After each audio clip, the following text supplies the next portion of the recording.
Hello everyone, this is Fanny Menardi. How are you? Welcome for this. I don't know how many videos I've recorded for the United series as my recruitment journey for the United Nations. So hopefully this one will be the right one. This is what I always tell my mom, and I want to talk about this today actually. Every time I tell my mom, "Oh, I'm applying for the United Nations again."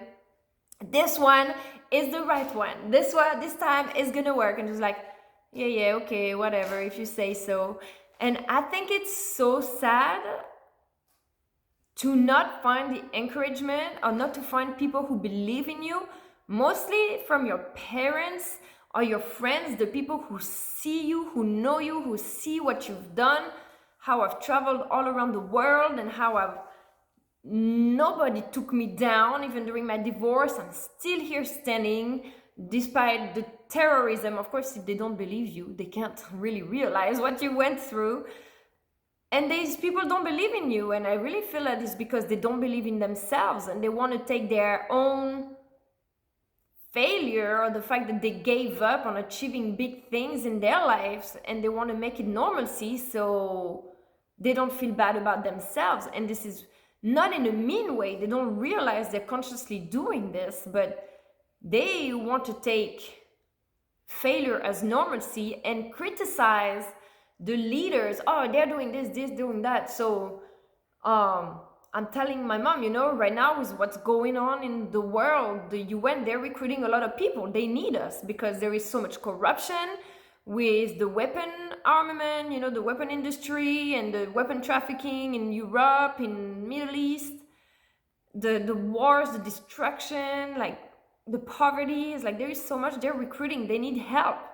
And so how did I tell her, I'm like, with all the corruption, this is gonna have to change. She's like, oh yeah, well, it's not gonna last long anyways. I was like, what is not gonna last long? She's like, what they're doing after all this is gonna fall down. And I'm like, okay, well, it's not gonna fall down on its own. You need people to go and take action. If you're just here criticizing, nothing is gonna change. And I'm not saying that all of our leaders are corrupt. I'm just looking at the results. Look at the world right now and the billions. So there is money.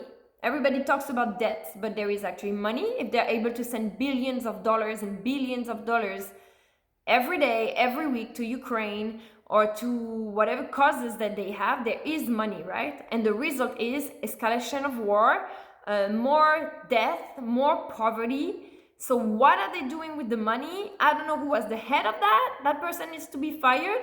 So NATO right now, the new Mark Rutte, the new Secretary General of NATO coming in, first thing, I thought it was going to be like, okay, new person is going to attempt new negotiation with Vladimir Putin and Ukraine and trying to solve peace. No, coming in strong. We're going to invest more money in weapons. This is never going to end. They're destroying the planet. This is not a joke for me. So they can attack you on the little thing. That thing is going to make you miserable or ashamed of yourself. I'm not ashamed of myself because you know what? I never killed anybody. I never injected poison to the entire planet and blackmailed the citizens not to get out of their house or they would get fined like they did in France. They took the entire country hostage in France during COVID, right? If you did not have a card, you couldn't go to a restaurant. If you did not have a mask, you couldn't go to the pharmacy. If you didn't get the vaccine, you would lose your job. They're forcing you to inject vaccines in your body when you know that people who had the vaccine still had COVID. I did not get vaccinated. I had COVID twice. I survived it. My ex-husband had 5 shots, maybe more since then, of COVID. And he had COVID still. So, yes, of course, it's great that we're able to create vaccines, right, of whatever sickness. They make research on protein and RNA. What is the RNA? It's the sequence, right? The DNA sequence, number sequence of a protein. So they're able to replicate one of the virus and then put it in your body in a small doses so you develop resistance to it. So now when they have kind of like the formula, they're able to apply it to whatever virus. It doesn't mean that it wasn't criminal. If they know how to create vaccines, they're able to create viruses. You don't know what people are able to do for money, because I know, because I studied this when I was in Peru and I did my master's degree, and it happened in the 90s in Peru. Learn about history and look how it repeats itself. And look at the people who shake hands in the process.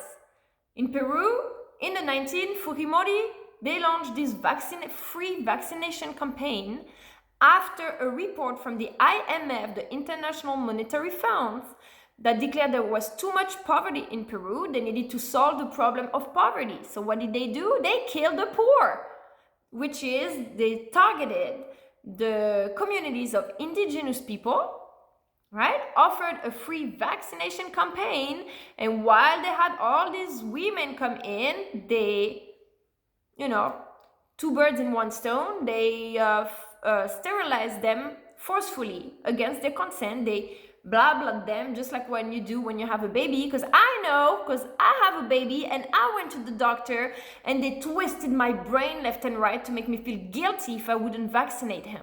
I'm not gonna vaccinate my kid for measles. I had measles when I was a kid. If there is no epidemics, I'm not against the vaccines, because yes, they save the world of many sicknesses. And in Africa, if you have pandemics, yes, you need to have vaccines and rabies and all this stuff, but this is pushed to such extent.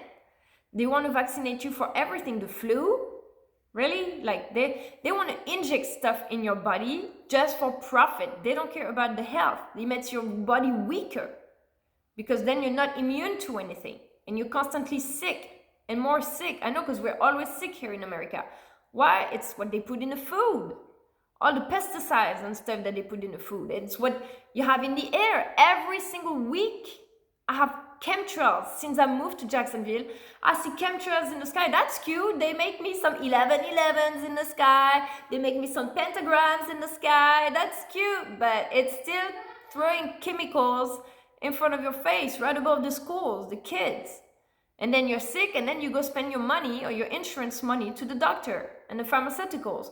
This is all a scam. So in the 90s, of course, that was conspiracy theories until they made researches, and then Fujimori ended up in jail. And I'm tired of impunity, of having people in power that do exactly what they want and they never end up in jail. So you have Vladimir Putin and Zelensky that are, so Putin, who started the war apparently, but we don't know all the story, because Putin says that there were aggressions on his side, that they were lying and things like that. So you never really know exactly what's going on. The only thing that you know is that the only way to defend yourself against the terrible aggression is to sell more weapons and invest into armament, the stuff that destroy the planet. Putin, they keep killing people. Zelensky, they keep digging in the US money, and nobody goes to jail.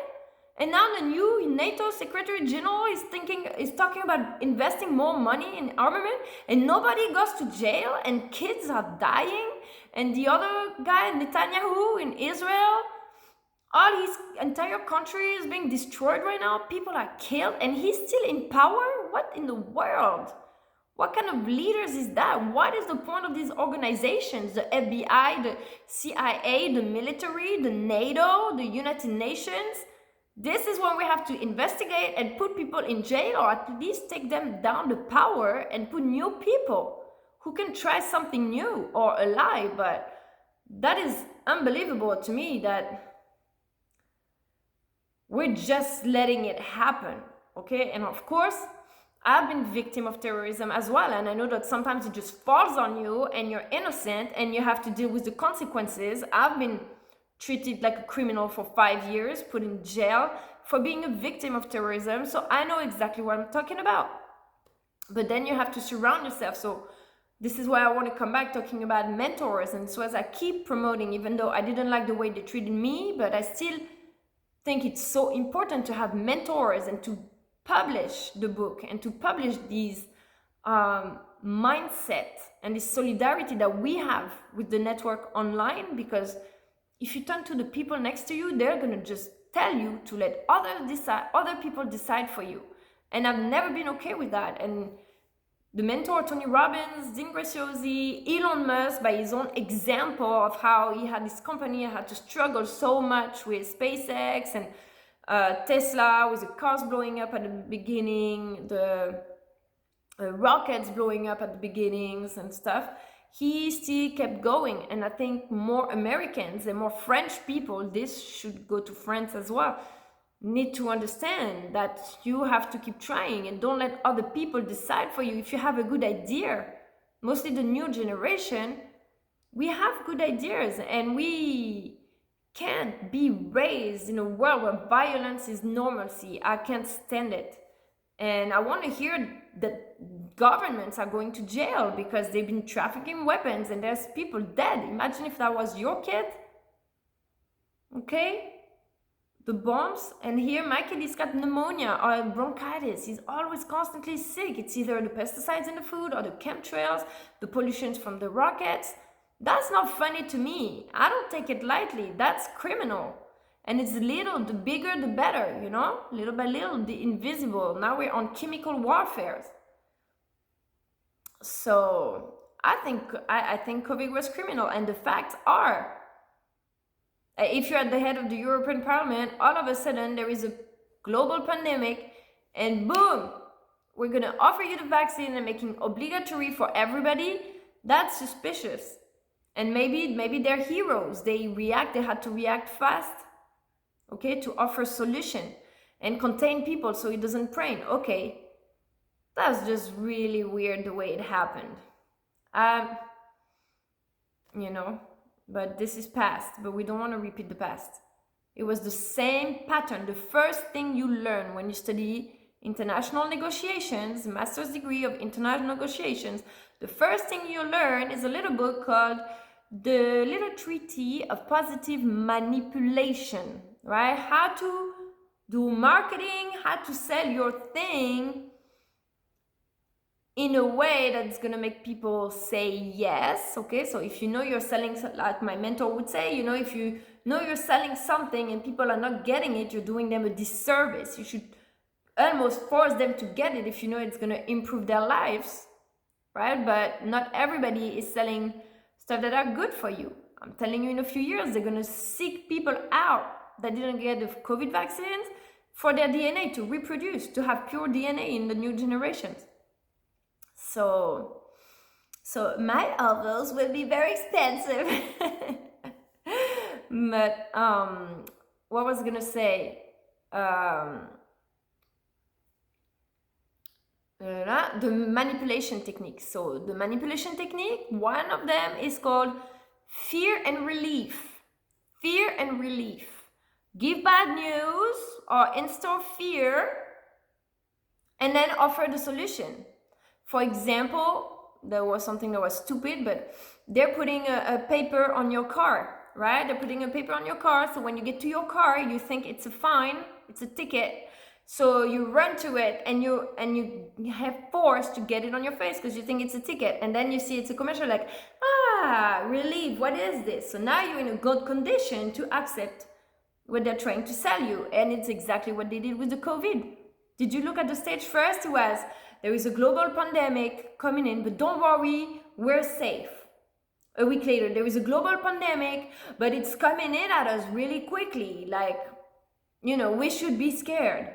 Then there is a global pandemic coming at us, but you have to, so then other bad news, you have to stay locked down with a mask, not get out of your house, or you can't do anything, okay? And then other layer, there is a global pandemic, you're all locked up, but don't worry, we have the solution. We're gonna sell you the vaccine and make it compulsory for everybody.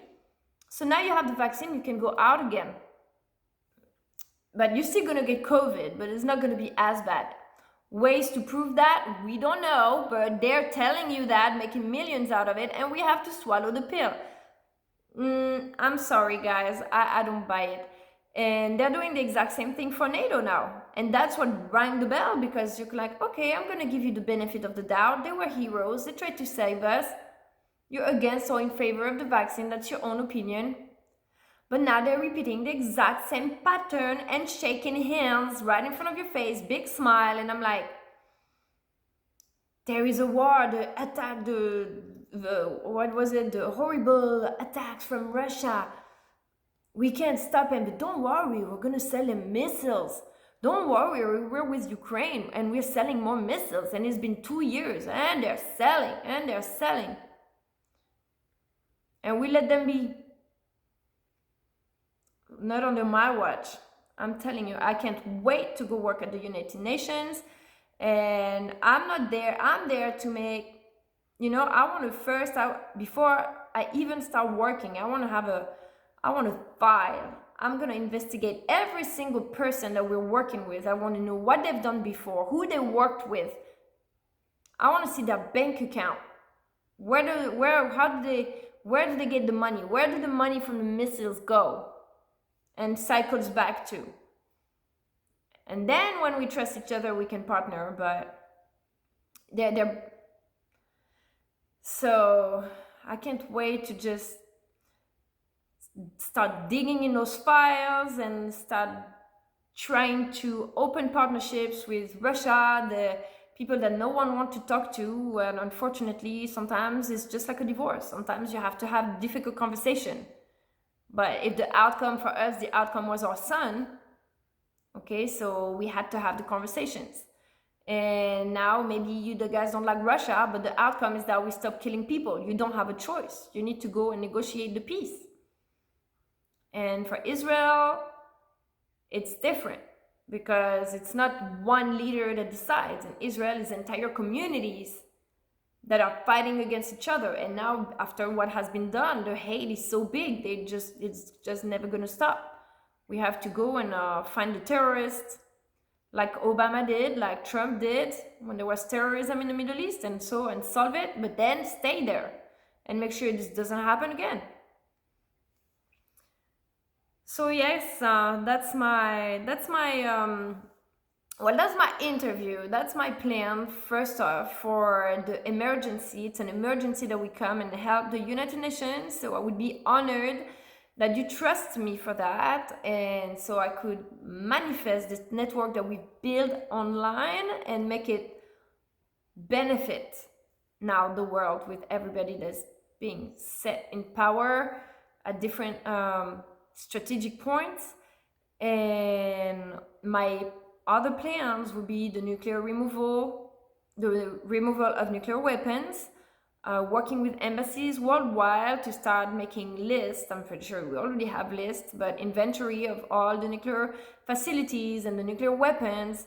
And when it comes to nuclear energy, then starting the transition to solar or to free energy. Once we have natural energy, then we can just offer it for free energy with everybody. That's a lot of money that people would save every month, and it gives comfort to everyone. It's the first step to eradicating poverty. Then publishing the book and starting educating people about other religions, other cultures. And when it comes to nuclear weapons, I've already explained the strategy would be to have like a point system, right? We would have an order of removal. The countries that have never been involved in a war, that have never been involved in conflicts, that have shown willingness to help in conflict or stay neutral, these people would keep their weapons last as a defense. And the people who have been at wars, the people who have shown belligerent mindsets would have to take down their weapons first, which the goal at the end is that we all remove it. So we would help Russia and Ukraine and Central Europe, for example, take down their nuclear weapon. We would all deactivate them. So I'm not a specialist into the technical, but we would send specialists to safely, for example, the NPS curriculum, the Naval Postgraduate School, their curriculum is nuclear warfare. We're changing those curriculums to nuclear removal safety, right? So the new generations of professionals, they're sent there to remove the nuclear weapons. And one by one, all the countries are going to do the same. And it's going to need a lot of trust. And we need to have a exchange currency, right? Which I believe is technology. Elon Musk is the answer because he he is the one who has the budget, who has the teams, the facilities. Now they're taking over NASA. So we're very, very soon. We're right at the door. They're already going to space, but very, very soon we're going to switch to the renewable energy spaceships. So this will be our exchange currency with countries like Russia and stuff to trade your nuclear weapon against new spaceships, against the formula, right? Even though they probably already exist in the government, in the X-Files of the government. So can't wait till Elon Musk start digging into that too. So it's exciting. I think it's exciting to have all new people going to the government. It's exciting that hopefully I will go to the UN and start collaborating with new people that I trust. For example, people that I trust 2000% because I've been following there for 5 years, and I've been to their events. Is Forbidden Knowledge, Billy Carson, Elizabeth Carson. I know they live with integrity. Nassim Haramein, the International Space Federation. I've seen all their conferences. I've seen all their journey, how they work, the level of consciousness and kindness and wisdom that they put into their science.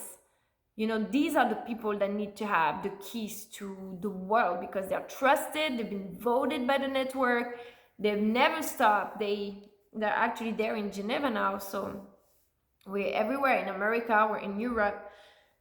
So these are the most emergency, of course, training people, developing the unstoppable mindset. You know, this is one. Even though they drove me crazy, I will always say it. I'm mad at them. I criticize them all the time, but at the same time, they are the only people, my online network, that kept me going. Had I listened to my family or my friends or anybody that I asked advice to, for the exceptions of a few, like my friend Marina, who's like, anything you want to do, you can do it. You're so smart. You're beautiful. Go for it. You know, I think she's the only one. Either people are going to tell me, no, these people, they don't deserve you or whatever. Just give up. Do something else. Or, okay, so I want to invite you to discuss all this. It took a little longer than I hoped, but than I had planned. I want to invite you to join me in December from the 26th to the 29th for the Santa Art Retreat in my house. We will be painting a collective board, which actually is the Arc of Emerald. So I started this Arc of Emerald. It never looked like much when you start, but it's all golden and everything is gonna look like crystals. So it's gonna be really beautiful. I'm gonna be finishing that. And you will be painting a personal artwork of that size, a 16 by 20. So we'll probably do either a Metatrons cube or a Flower of Life. But I think a Metatrons cube, right, to channel your energy, and at the same time we'll be discussing the plan for 2025. So okay, so please join me. We cannot wait. There is urgency. We can't wait another year to decide. There is urgency for me and there is urgency for the world. We can't just keep waiting. We have to start talking, build our team, start making a plan. I will join you in the summer, but come in December so we can establish the plan, start handing out responsibilities, and so when I come in August, we're ready to start working. So thank you for watching. I hope that you will trust me on this role as a political affairs director at the United Nations. I appreciate you all so much. I know that building trust is not a work. It's not an easy work. It's a work of every day, and the end goal, of course, is to build a reliable community and to stop pointing fingers, but also to not tolerate impunity and crime, and to bring justice and abundance for everybody. Okay, have a good day, everybody.